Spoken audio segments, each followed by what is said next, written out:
Kailangan ng pagkabit niyan mga idol ng mga bushing. Yan, mga bushing na to. Alalay lang. Yung walang halong galit. Kung wari, pinupukpok mo lang yung walang halong galit. Kasi ito, almonya to mga idol. Maselan to. Kunting liis lang nito, masisira yung almonya. Yung housing. Yung housing niya. Kaya paglagay nito ng mga bushing niya, alalay lang. Huwag mong persahin. Ayan. Paluin mo lang yung ganyan yan. Papasok na yan. Ayan. Ayan. Smooth na yan. Ayan. Tingnan mga idol.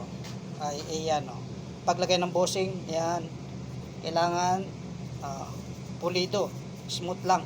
Huwag mong persahin. Kang gagamit ng mga ito tulad nitong gato na pipersahin mong ganun kasi almonya to, masisira to pagka pinersa.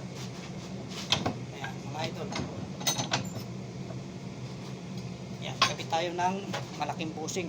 Yan yung malaking bushing nya, ganyan lang din, paluin mo lang, huwag mong persahin.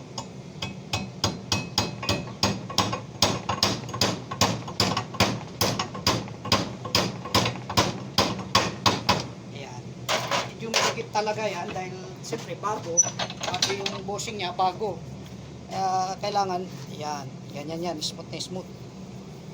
Ayan.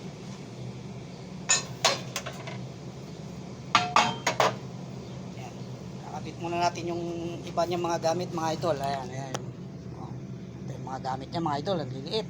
Sa opening machine to mga idol, opening machine. Ayan, tagahiwa sa manok. Gawa muna tayo mga idol.